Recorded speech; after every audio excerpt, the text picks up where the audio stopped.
The winding road to the countryside was flanked by swaying trees, their branches arching above, like an old cathedral of nature. Emily Miller glanced at the GPS again, unsure if they'd taken the right turn down the gravel path. In the back seat, their 2-year-old son Noah slept with his thumb in his mouth, his favorite stuffed bear clutched tightly against his chest. And beside him, Max, their loyal German Shepherd mix, lay sprawled, alert eyes scanning the passing trees. The house came into view like a secret finally revealed. It was older than Emily remembered, stone walls weathered by time, ivy curling around the porch railings, windows dark like watching eyes. The Miller family had inherited it from Daniel's uncle, a man neither of them had really known. Still, free was free, and after months of city noise and cramped living, the quiet promise of the countryside felt like salvation. Max was the first to leap out once the car stopped, tail wagging as he sniffed the air cautiously. "Looks like he approves," Daniel said, stretching. Emily wasn't so sure. There was something about the house, something silent and still. It wasn't bad, exactly. Just watchful. Inside, the house smelled like cedar and age. Dust motes danced in the shafts of sunlight filtering through the stained glass window in the foyer. The furniture was covered in white sheets. The floorboards creaked like whispers underfoot. But Noah loved it instantly.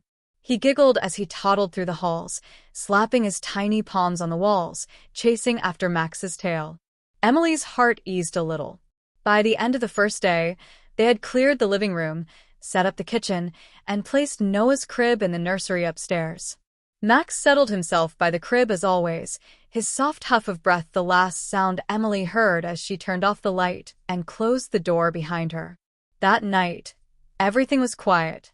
Too quiet. The next night, though, it was close to midnight when Emily sat up in bed, heart pounding. She wasn't sure what woke her, just that cold, pricking feeling crawling up her spine. Daniel was fast asleep. Then she heard it. A low, guttural growl. From the hallway. She got up, padding softly toward the door. The growl came again, steady, controlled, but deep. She opened the door and found Max sitting stiffly outside Noah's room. Ears forward, eyes locked on the closed door. "Max," she whispered. "What's wrong, boy?" He didn't move, just growled. Emily opened the nursery door. Noah was sleeping soundly, his chest rising and falling in the dim, night-like glow. Nothing out of place. She glanced at Max again. "Come on," she said, scratching behind his ears. "Come back to bed." Reluctantly, he followed. But as they reached the bedroom door, Max turned back and looked at the nursery one more time. It didn't happen again the next night, or the night after that. In fact, for nearly a week, things were normal. Quiet mornings, lazy breakfasts, long walks with Max in the rolling fields behind the house. Noah had taken to the nursery as if he'd always belonged there, and Max seemed to settle, too. He lounged by windows, chased after falling leaves, and barked at squirrels like he was living his best life. Emily almost forgot that first night. Almost. Until the growl returned. It was exactly 1:17 a.m. Emily knew the time because she'd looked at the digital clock glowing beside her bed when she woke, once again with that strange sense of alertness, like someone was watching her. She lay still for a moment, listening. Then she heard it. Low. Throaty. Deep from the chest. That same growl. She slipped out of bed and crept to the door. When she opened it, her breath caught. Max was there again, his body tense, head down, staring at the nursery door like something inside didn't belong. "Max," she whispered. "What is it?" No reaction. Just a growl. Barely louder than a whisper, but with that unmistakable edge of warning. She opened the nursery door, her heart suddenly pounding harder than she wanted to admit. The room looked exactly the same. Noah was sleeping.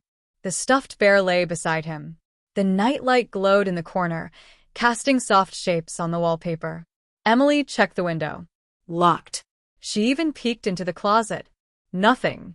Still, Max didn't move from the doorway. Daniel stirred when she returned to bed, half asleep. "Everything okay?" he mumbled. "Yeah," Emily lied. "Max is just being Max." The next night, it happened again. Same time. Same growl. This time, Max scratched lightly at the door. Not to be let in. Not urgently. Just persistently. Daniel got up this time annoyed. He's going to wake the baby, he muttered, opening the door. Max, knock it off. But Max didn't back down. He planted himself even firmer. When Daniel opened the nursery door to show there was nothing inside, Max pushed forward, poking his head in, sniffing the air. He growled again, this time at the closet. Emily laughed nervously. Maybe he smells something weird. Mice. Daniel shrugged. Or maybe he's just nuts. But Emily didn't laugh that time. The following day, Max refused to leave Noah's side. Even when Emily tried to lure him away with treats or take him outside, he resisted. And that night, the growl was louder. It came with a deep rumble of a bark, sudden enough to make Noah stir and cry out. That's when Emily started to worry. Really worry. They installed a baby monitor with video the next day. It's probably nothing, Daniel said. But at least we'll be able to see what he's reacting to. Emily nodded, but her fingers trembled slightly as she plugged it in. That night, when the clock read 1:15 a.m., Emily was already awake, staring at the video feed. Nothing. Noah was asleep. At 1:16, Max walked into frame, pacing outside the door. At 1:17, he stopped. He stared at the door. His ears lifted. His body stiffened. Then the growl came again. And then something happened on the monitor that made Emily sit bolt upright. For the briefest second, a flicker, the image glitched. Just once. And when it came back, the closet door in the nursery was open an inch. Emily ran. Emily burst into the nursery, heart thudding in her ears. But everything looked fine. The room was quiet. Noah was still asleep, his tiny fists curled near his face. The soft hum of the white noise machine buzzed in the background. Only the closet door, which she was sure had been closed earlier, now stood slightly ajar. Max followed close behind, stopping just short of the crib. He didn't growl this time, just stood guard, eyes locked on the closet like he was waiting for something to move. Emily slowly crossed the room and opened the door wider. Coats, old boxes, a couple of toys they hadn't unpacked yet. Nothing unusual.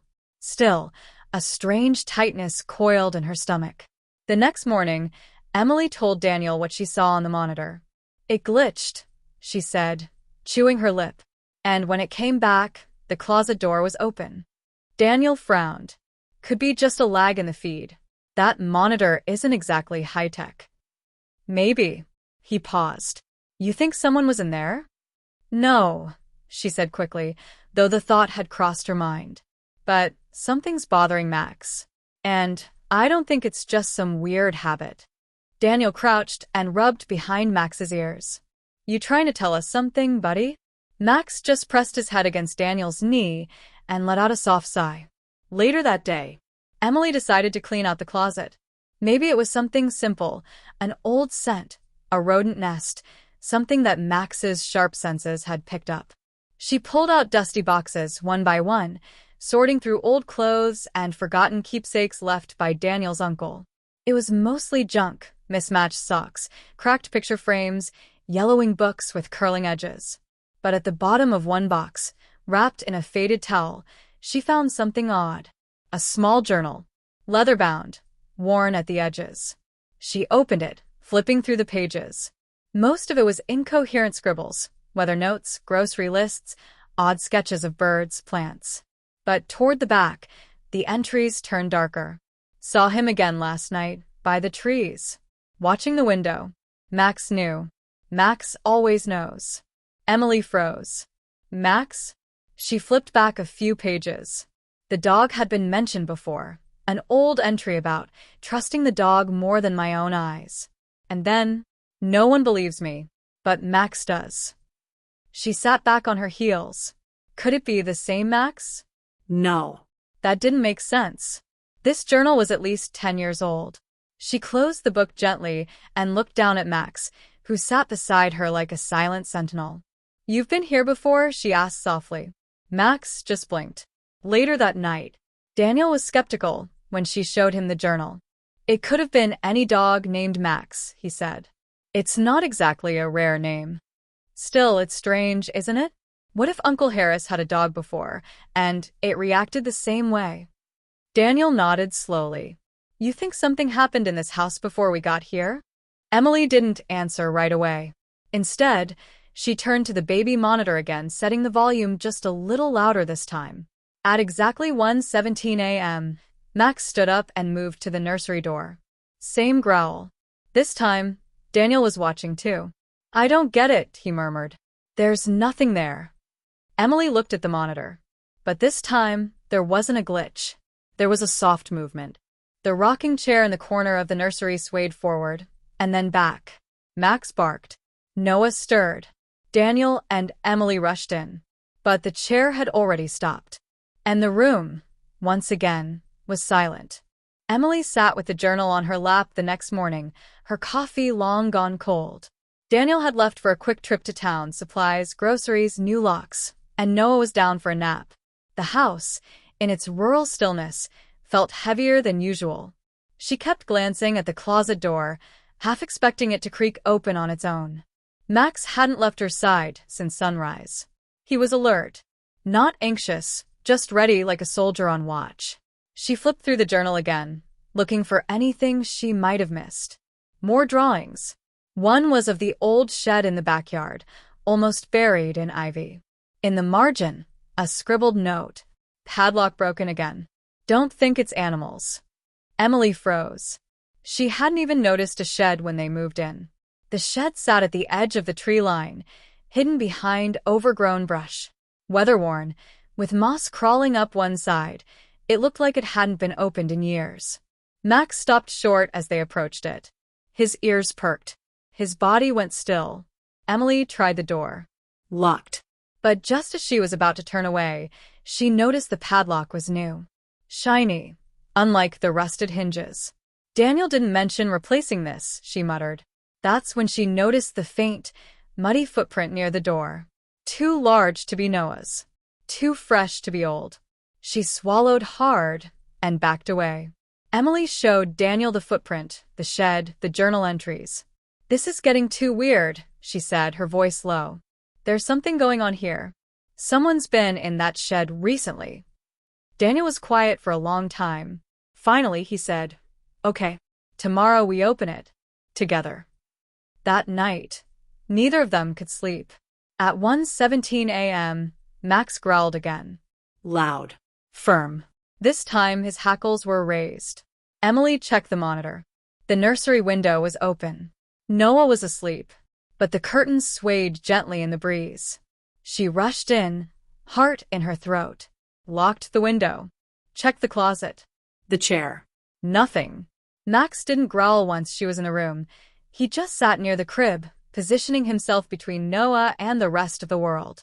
They waited until the sun was high before going back to the shed.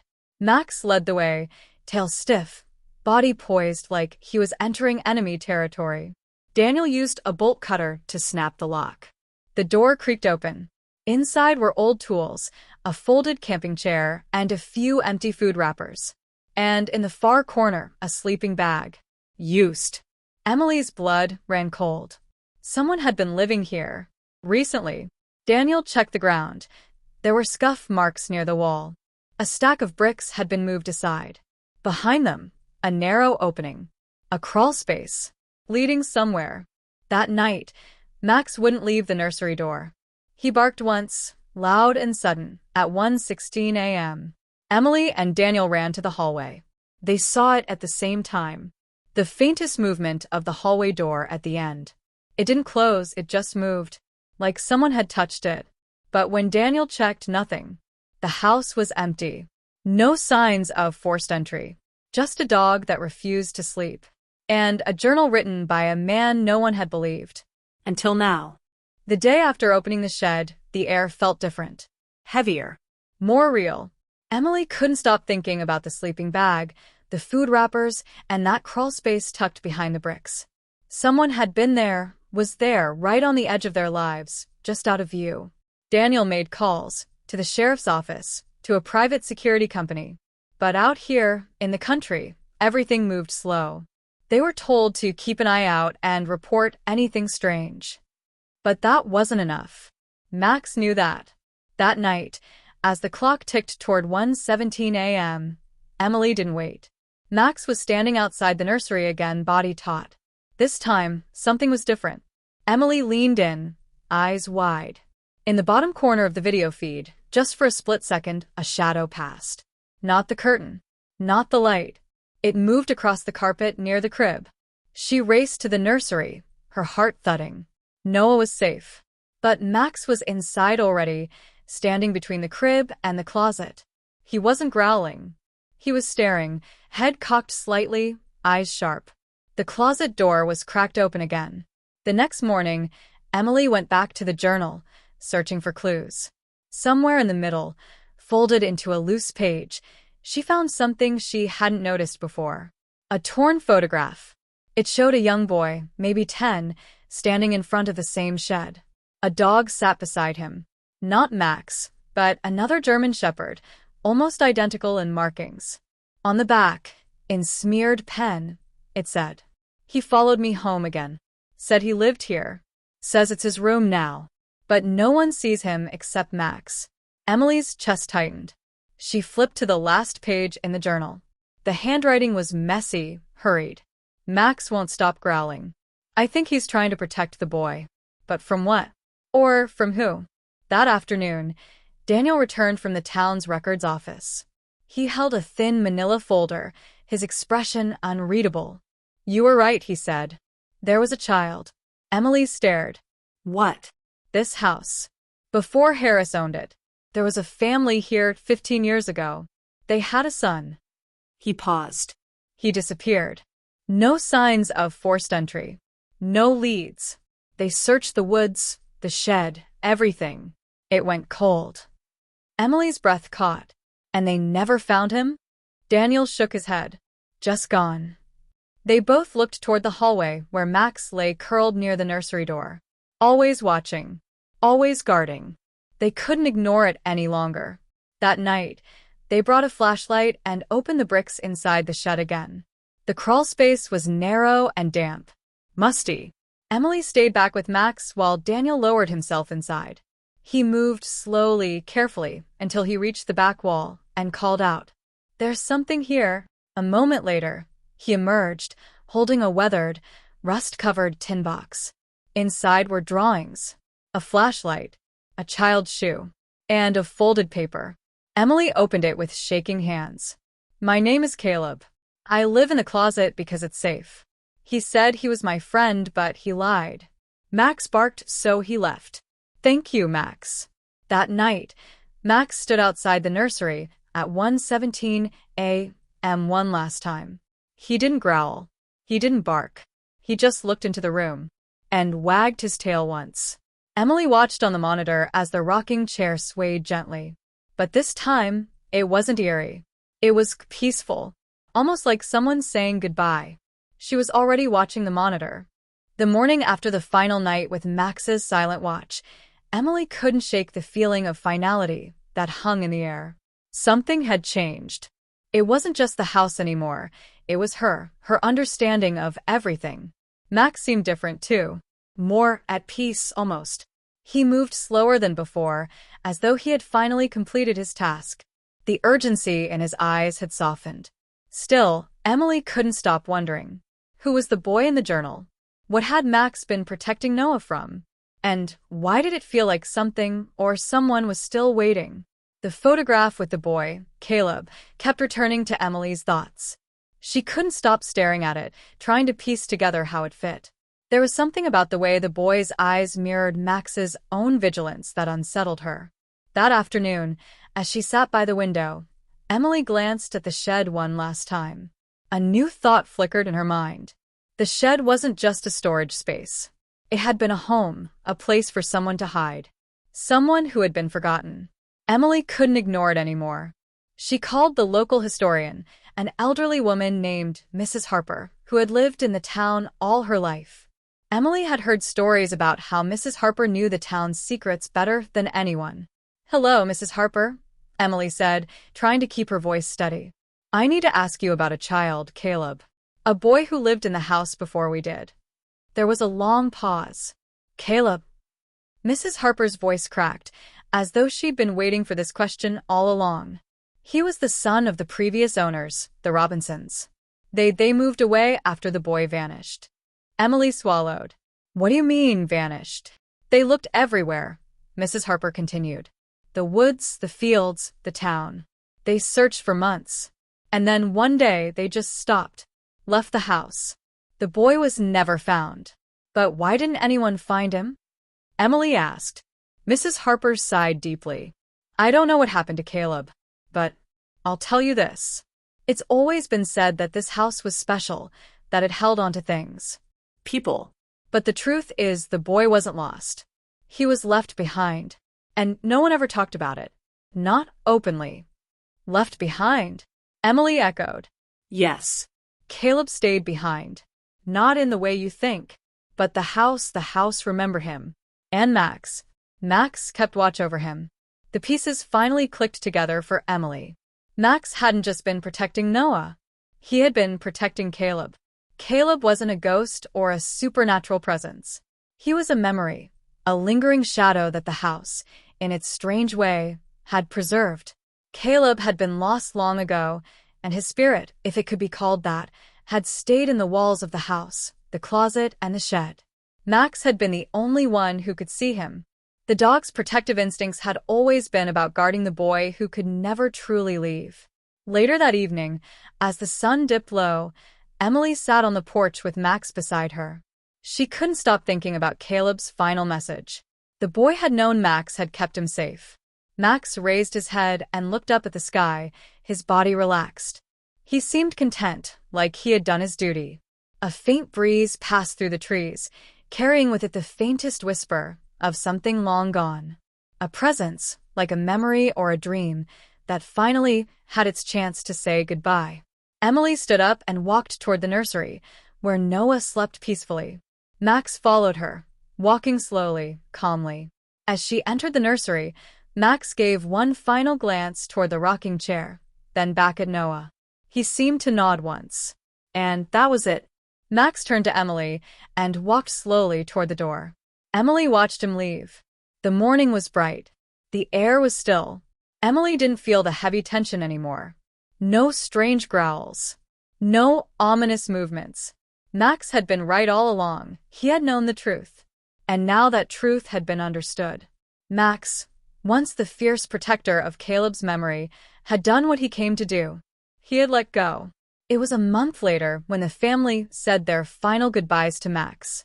He had passed away quietly in the night, surrounded by those he had loved. Emily buried him in the yard, near the edge of the trees. Max had been more than just a dog. He had been a guardian, a keeper of a secret long buried. And now, the house was no longer haunted by the past. The growls had stopped. The shadow had lifted. But Emily would always remember the dog who had watched over them, guarding them from a past that was never meant to be forgotten.